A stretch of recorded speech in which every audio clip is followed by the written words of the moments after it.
Hi, is this working at all? It should be. Good morning. Okay, great. Well, welcome to the 2009 Arizona Winter School. I'm David Savitt. I'd like to introduce a few other people, a few other organizers. So Fernando Rodriguez Villegas. Stand up, so a little longer, because. And William Stein. And Dinesh Thakur was in the room a minute ago. There he is. Great. And Matt Papanikolas is another organizer, but he'll be getting in a couple of hours, so we'll introduce him this afternoon. I also want to introduce Annette Horn, with whom you've all had a good deal of correspondence, and she has some announcements. Good morning, everybody. Welcome back to those who have been around a while. Where are you?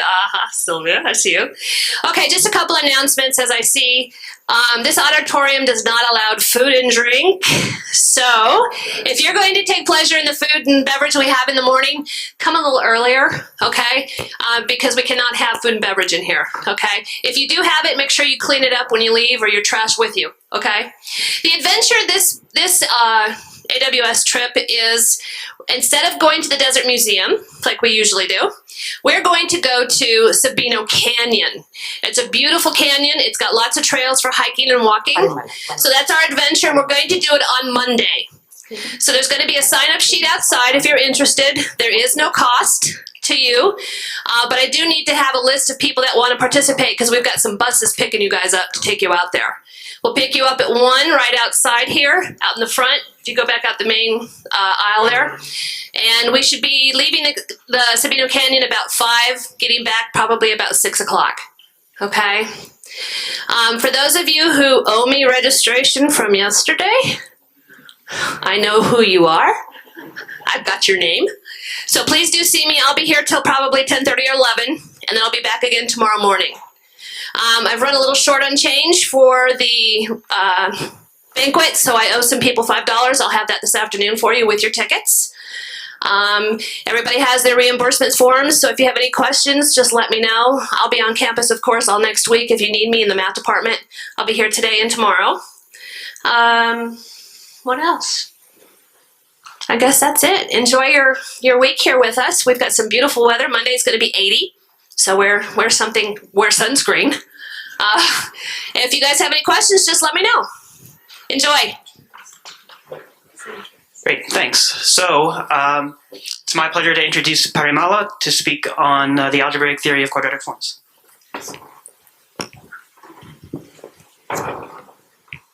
Thank you. First, can you all hear me? Yes, I'm fine.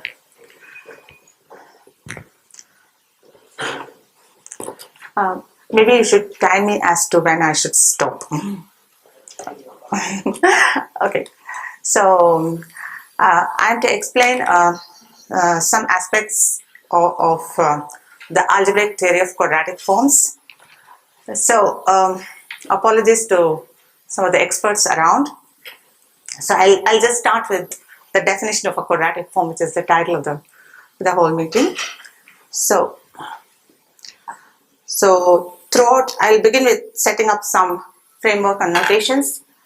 K denotes a field, and throughout, we'll assume that characteristic of K is different from 2. Of course, it's a severe restriction, but lots of things can be already said and lots of questions can be asked already in this setting. So we'll just restrict to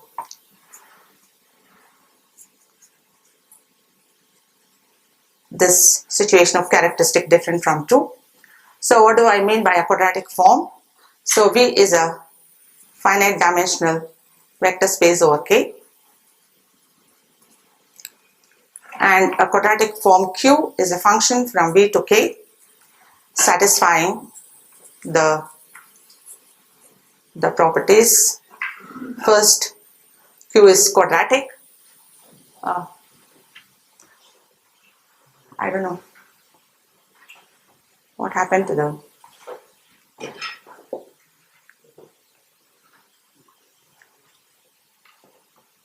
something is tilted. I'm not supposed to touch something? Okay.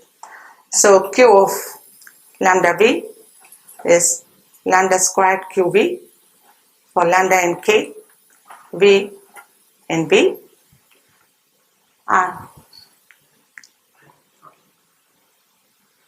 And secondly,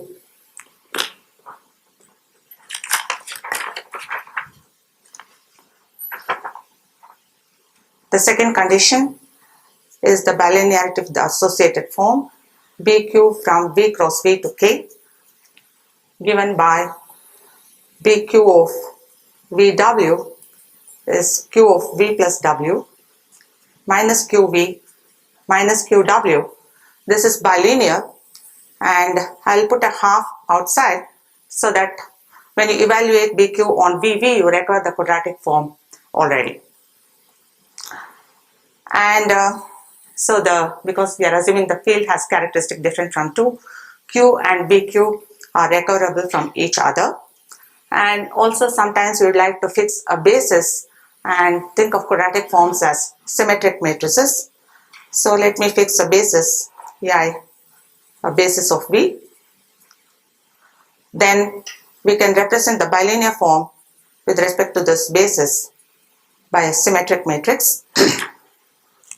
And so let me denote by AQ the associated symmetric matrix associated to the quadratic form.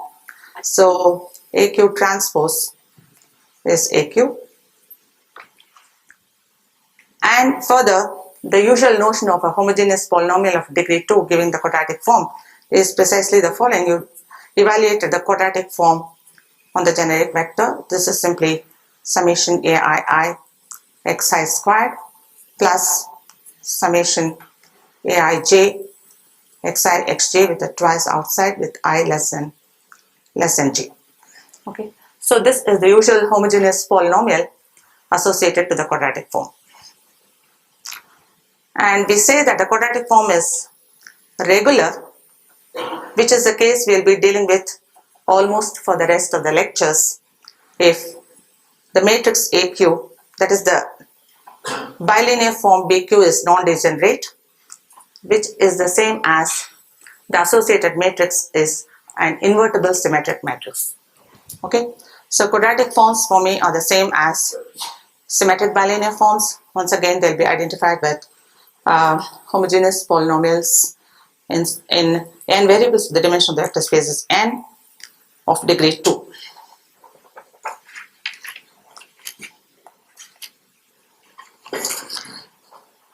So of course, when we study any object in algebra, or the natural class to study is isomorphism class. So when do you say two quadratic forms VQ, V1 Q1 is isomorphic to V2 Q2? This is simply an isomorphism of the underlying vector spaces V1 with V2, which carries the quadratic form Q1 to the quadratic form Q2, such that isomorphism of vector spaces such that Q2 of P of V is Q1 of V. So it carries the quadratic form Q1 on V to the quadratic form Q2 on V. So if you represent this isomorphism phi for choice of basis with respect to invertible matrix, then the associated matrices, symmetric matrices, are related by the orthogonal equivalence T AQ1 equal to T AQ2 T transpose, where T is in GLN of K, where N is the dimension of the vector space, which represents the linear isomorphism phi.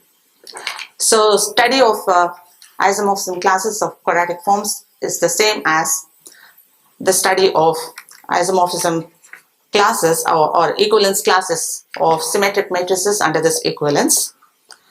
And so of course we all study as a very first thing in linear algebra that you can diagonalize any quadratic form, right? We can choose an orthogonal basis. For a choice of orthogonal basis,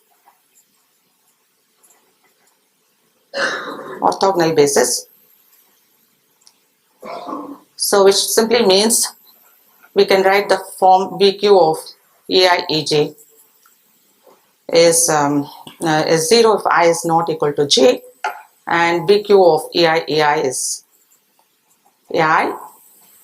So the matrix simply becomes a diagonal matrix which we'll represent like this.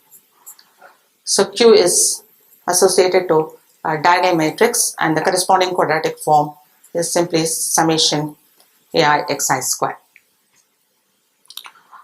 Okay, so let me just remind you of what is the orthogonal sum of two spaces.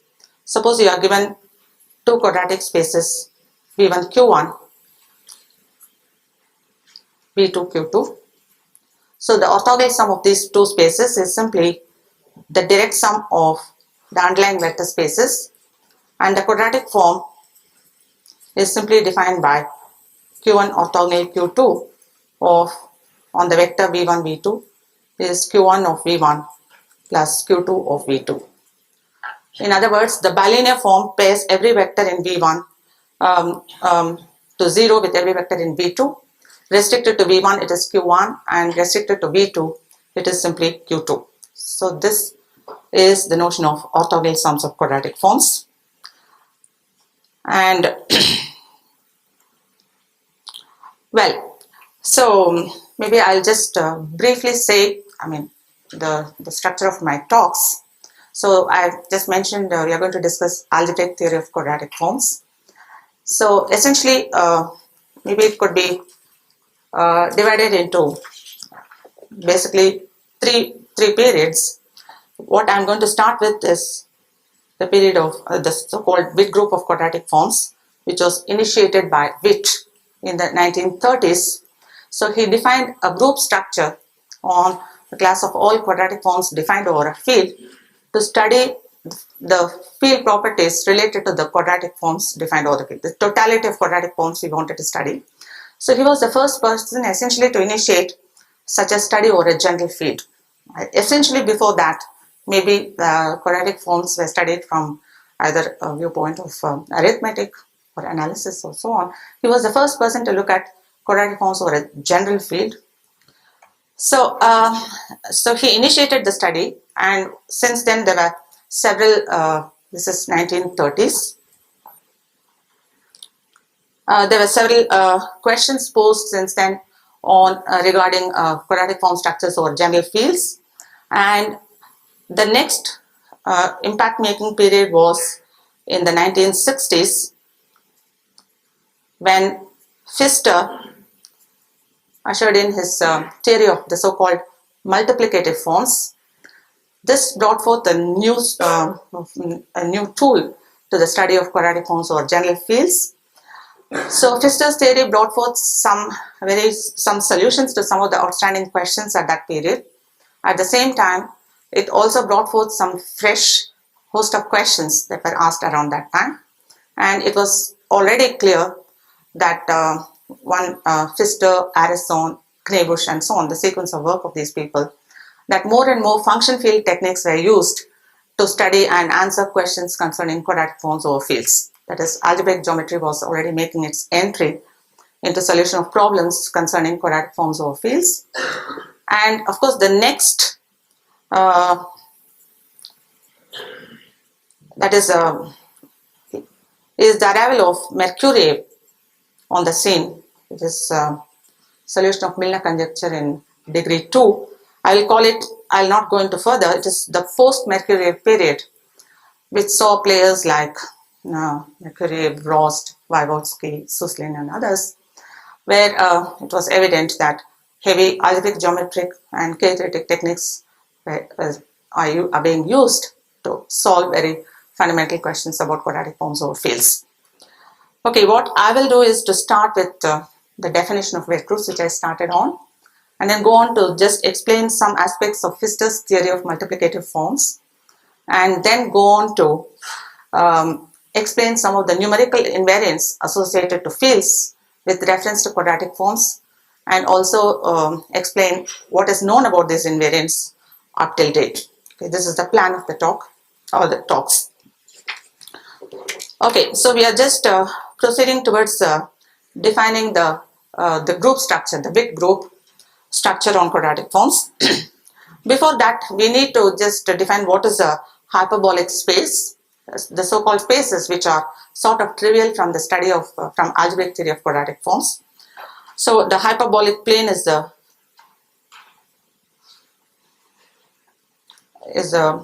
typical two-dimensional quadratic space, which is either given by the polynomial x squared minus y squared, or it is the same as xy. It is given, we'll denote this by 1 minus 1. This is sums of hyperbolic planes or any space isomorphic to sums of hyperbolic planes. This is called a hyperbolic space. Anything which is isomorphic to certain number of copies of the hyperbolic plane. That is, it is just direct sum r copies of the plane 1 minus 1. Such a thing is called a hyperbolic space. And it is not hard to see that VQ is hyperbolic.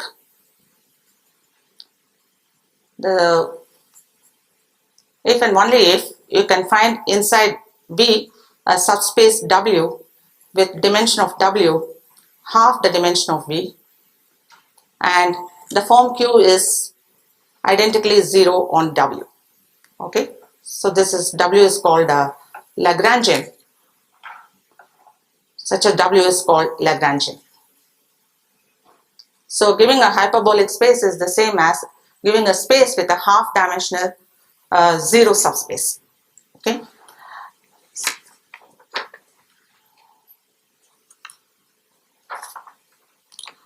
And so let me go on to the next notion. What is an isotropic space? A space VQ is isotropic if it represents 0 in a non-trivial fashion. If there exists V in V, V is not 0 such that QV is 0.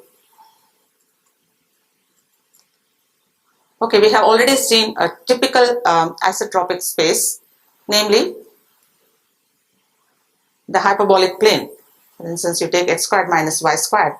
1, 1 is a non-trivial 0 of this two-dimensional space. This is certainly isotropic. So in fact, if you take any isotropic space, VQ isotropic,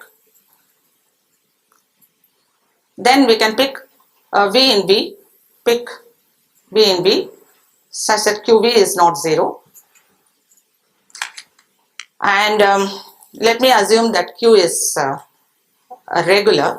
I mean, as I said from the beginning, essentially we'll only be dealing with regular quadratic forms.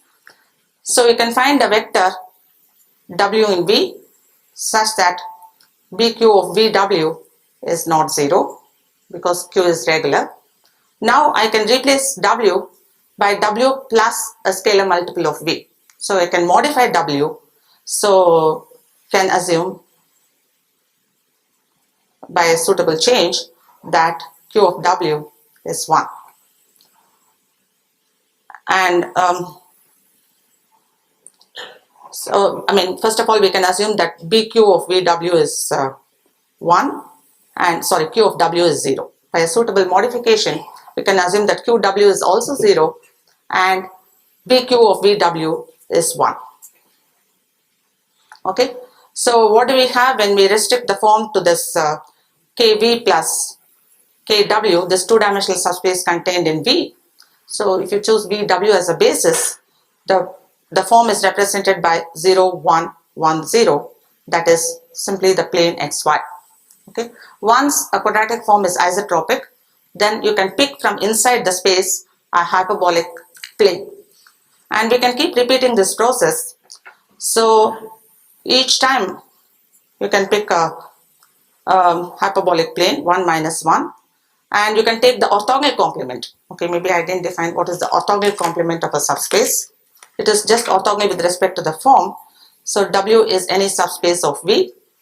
Then W perpendicular is simply the set of all V in V such that BQ of VW is 0 for all W in W.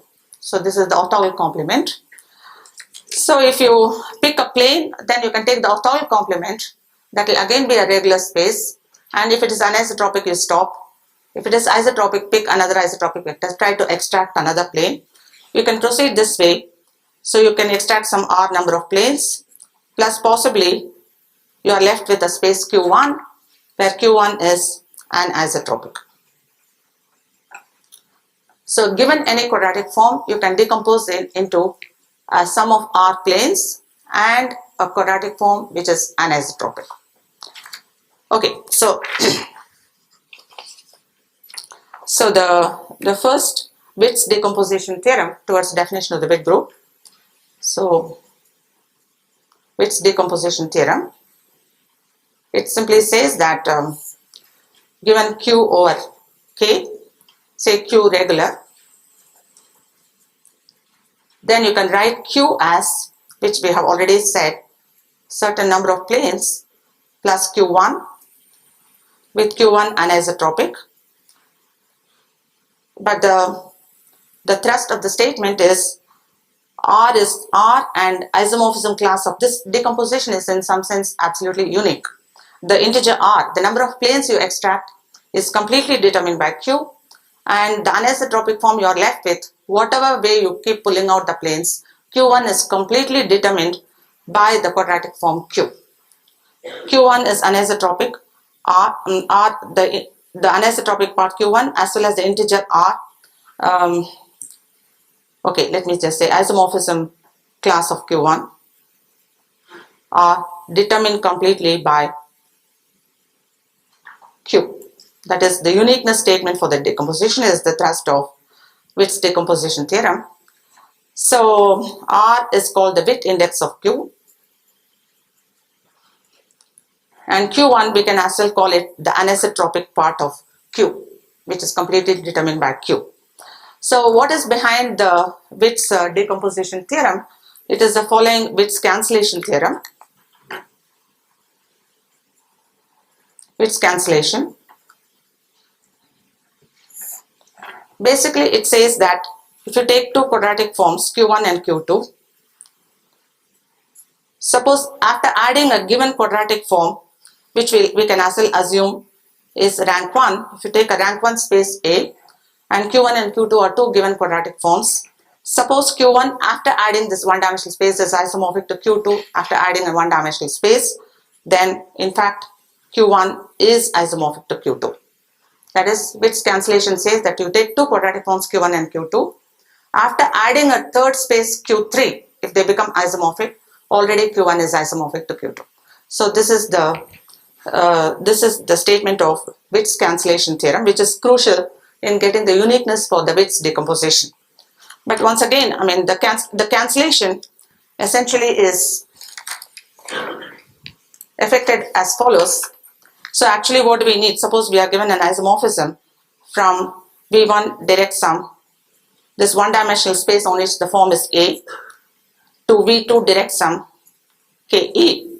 So this, you have the form Q1 here and the form A here and Q2 A here. Suppose you are given an isomorphism of these two spaces. So let us take phi of E, the last vector. This goes to something like V2 plus mu E. It goes into the image space. And if we want to say V1 is isomorphic to V2, I want to pull this vector by another isometry so that this vector goes to 0, E. Suppose I can do this.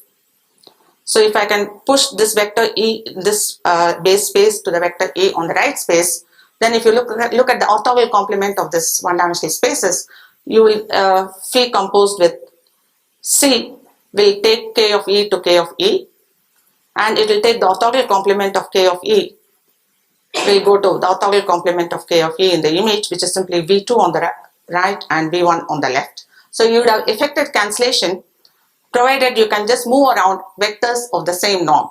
Okay, so that is precisely a fact which I'll record as a proposition.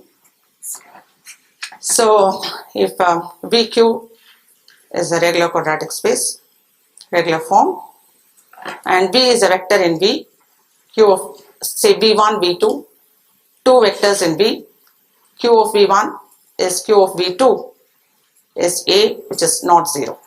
So you take two vectors of the same length with respect to Q, then there exists an isometry VQ with itself, an isomorphism of the spaces which moves V1 to V2. Tau of V1 is V2. Okay, you can move around vectors of the same norm by the so-called isometries of the space. In fact, I think it is very useful to have with us available some of the standard isometries of quadratic spaces. These are the so-called reflections. How do you effect these transformations? So I'll define a very fundamental isometry of the space with itself. So V is not 0.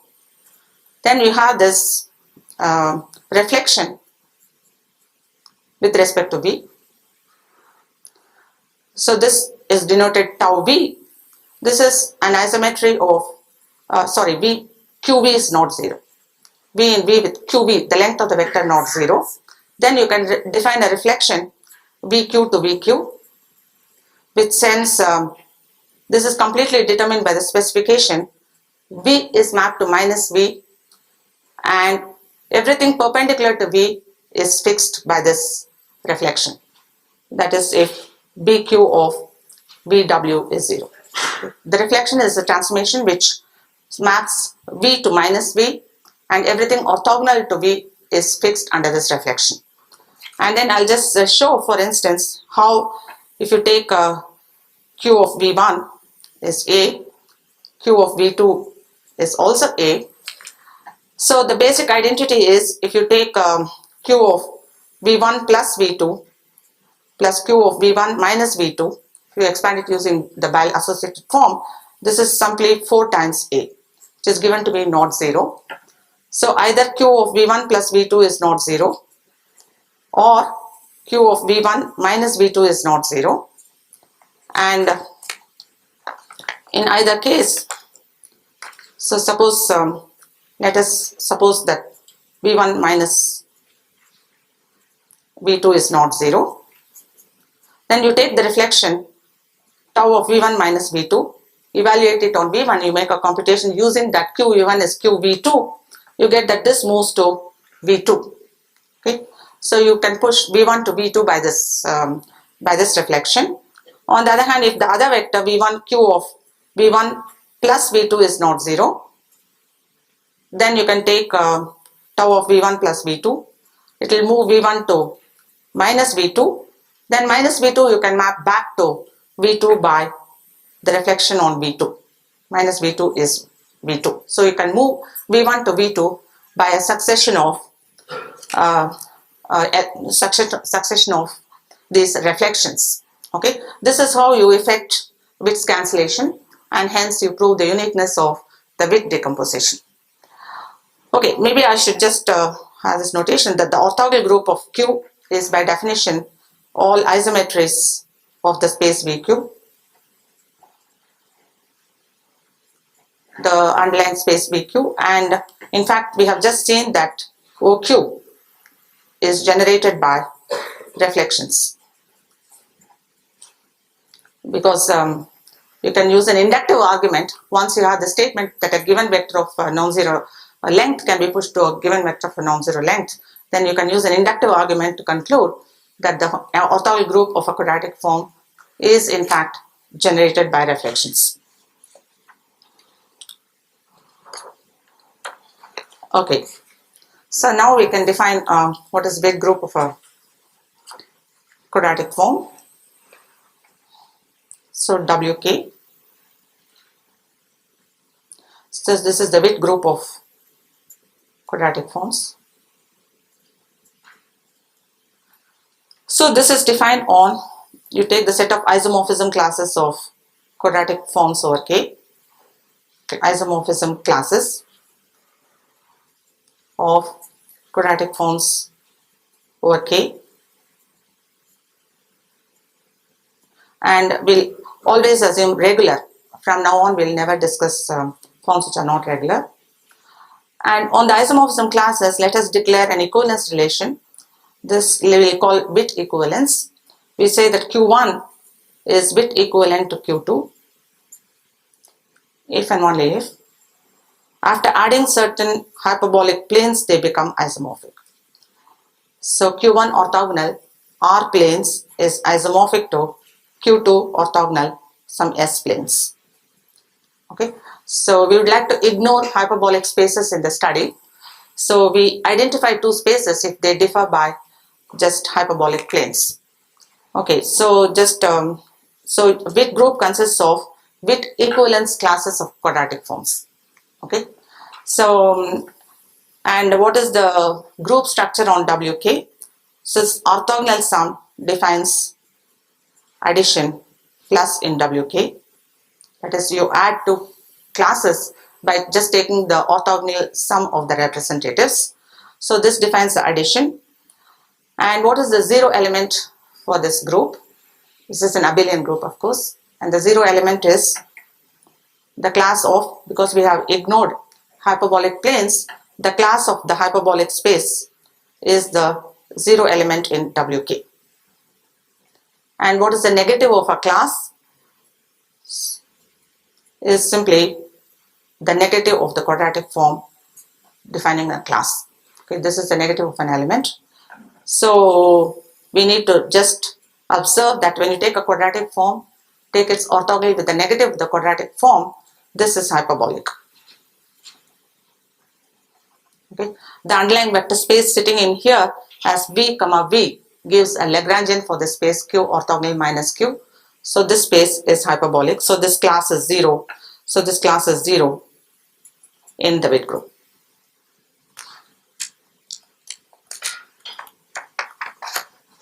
And of course, by Witt's decomposition theorem, we know that every element in the Witt group is in fact represented by each element of the Witt group. Element in WK is represented by a very distinguished class, namely the class of an anisotropic quadratic form. So the Witt's decomposition theorem says that in every quadratic form you can throw out hyperbolic planes and you have a unique anisotropic space associated to Q. So every element is represented by a class of an anisotropic, Q and anisotropic. So you can think of the Witt group as introducing a group structure on the set of isomorphism classes of anisotropic quadratic forms. Okay, that is a Witt group. So there is also a ring structure on WK. So WK, there is a tensor product operation which is more visible when you look at bilinear forms. You can take tensor product of bilinear forms. So you require back a tensor product operation on the Witt group. And so this, with respect to these operations of addition and tensor product, this acquires a ring structure. It's a commutative ring. So this is the Witt ring. This is the Witt ring of K.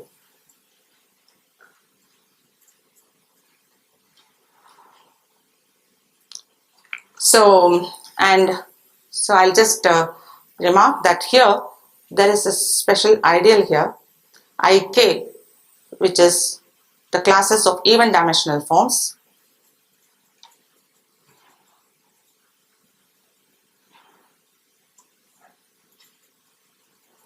So when you take the classes of even dimensional forms, that is a subgroup, and in fact it is closed under also, it's an ideal. It is called the fundamental ideal in WK.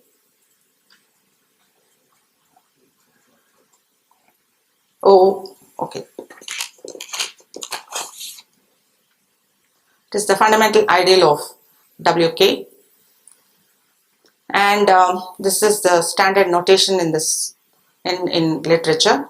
INK denotes the nth power of the fundamental ideal IK. IK to the power n is denoted by In of K.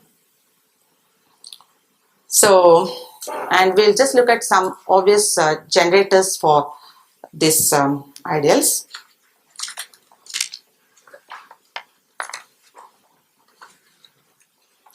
So let us look at IK. Any form in IK is even dimensional.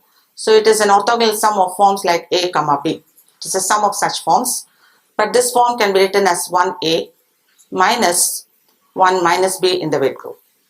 Okay, so ik is generated by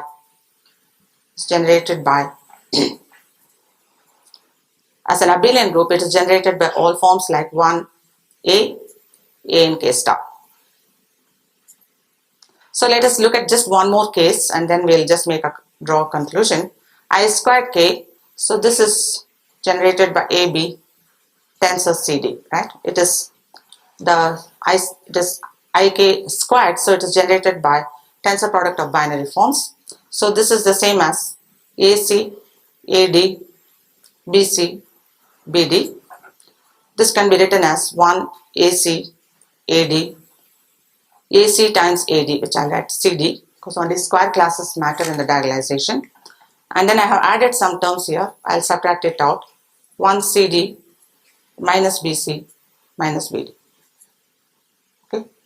So this BC is nothing but, in the width group, it is 1 AC tensor 1 AD minus 1 CD tensor 1 minus BC. Okay. So every element in I2 is expressible as sums of forms of the kind 1A tensor 1B. Okay, so I2K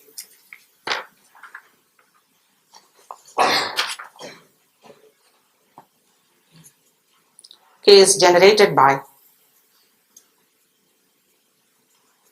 forms like 1A tensor 1B, where A, B and K star. Now I leave it as an exercise. It is just a easy induction. Gives that I and K is generated as an abelian group by forms like 1A, 1A1, tensor 1A2, tensor 1AN, AI in K star. So these are the fundamental generators for the nth power of the fundamental the ideal In of K. So such a form, we shall call a Pfister form, an n-fold Pfister form. Form is a quadratic form isomorphic to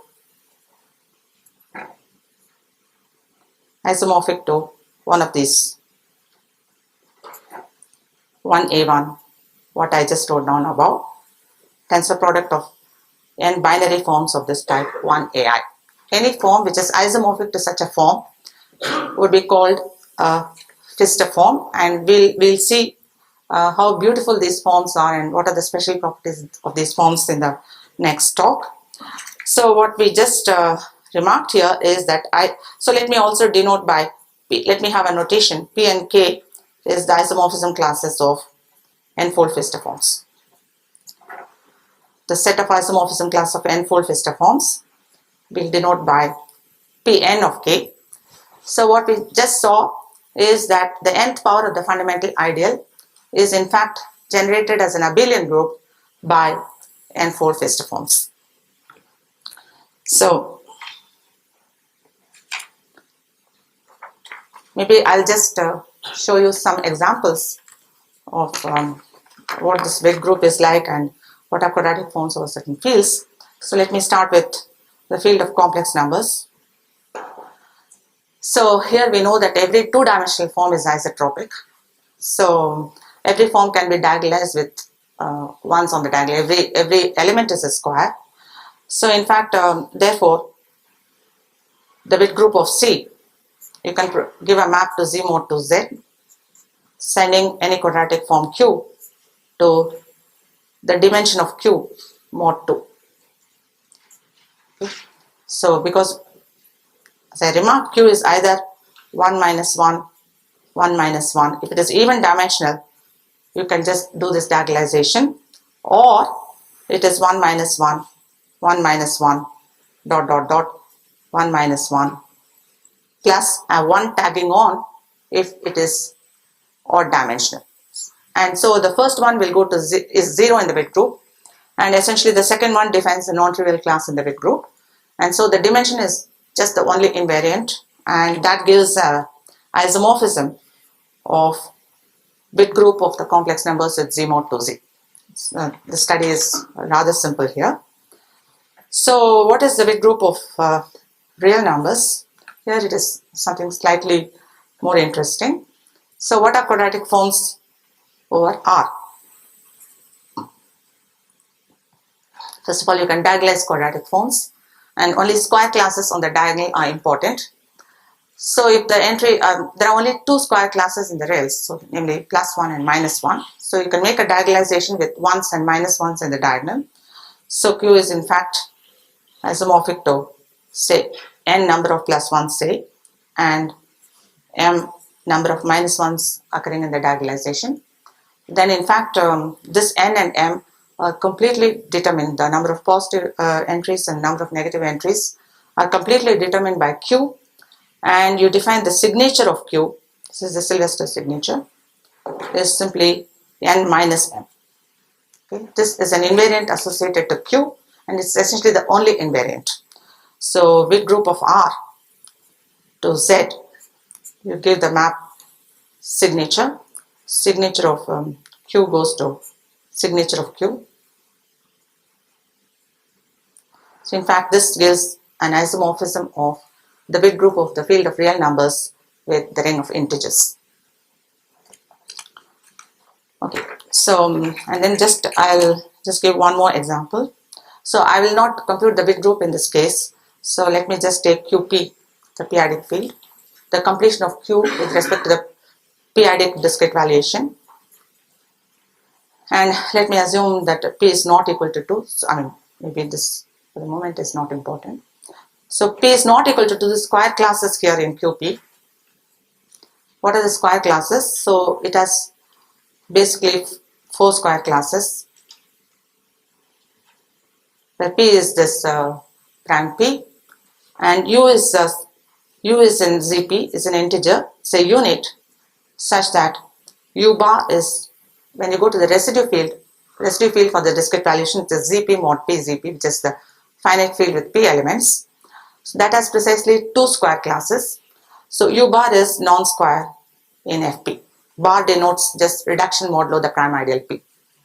U bar is non-square in FP.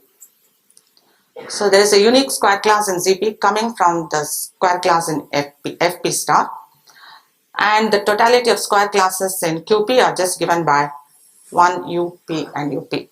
So every quadratic form over QP, therefore you can diagonalize it as either unit classes, okay, orthogonal P times V1, V2, UR and VL. So where UIs and VJs are units. By star I mean the units for the discrete valuation ring ZP, which is complete. And we know that if R is greater than or equal to 3 or L is greater than or equal to 3, when you reduce these forms, you have these forms over the finite field. Okay, these are forms over reduction mod P. These are forms over the finite field. And I didn't discuss with group of a finite field. Anyway, here these are forms over the finite field, and we know that over a finite field, every 3-dimensional form is isotropic. Okay, so over FP, every 3-dimensional form is isotropic. So what do you have if one of this is greater than or is equal to this or this is isotropic? That is the conclusion. Okay, one of this, if the size is too long for these ones, then the form is isotropic, so you can split off a plane. So what do you have therefore? So any form in dimension 5 over QP is isotropic, because the ZP is complete, and the 0 mod P, if P is not 2, for instance, you can use Hensel's lemma to lift to a 0 of ZP. So the conclusion is that, so dimension Q greater than or equal to 5, then Q is isotropic.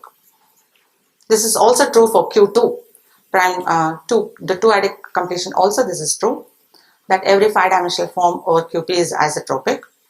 And we'll also record that in dimension 4, there is a unique, so there is a unique form in dimension 4, which is anisotropic,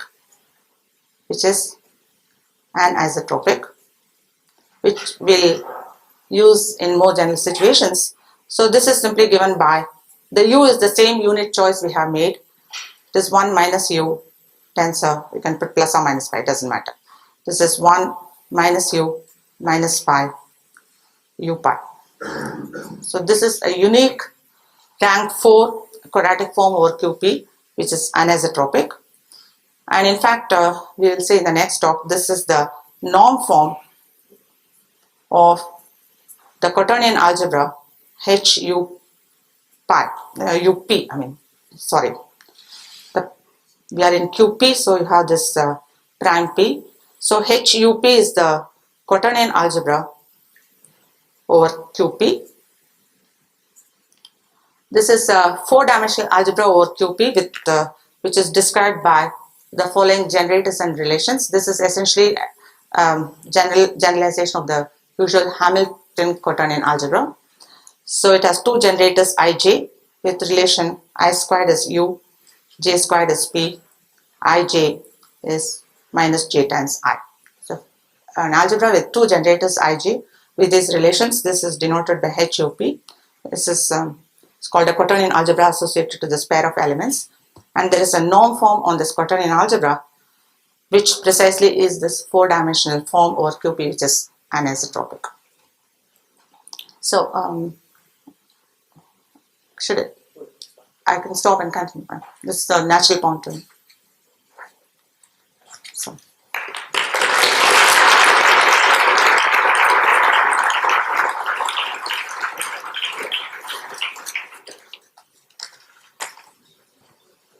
So do they ask?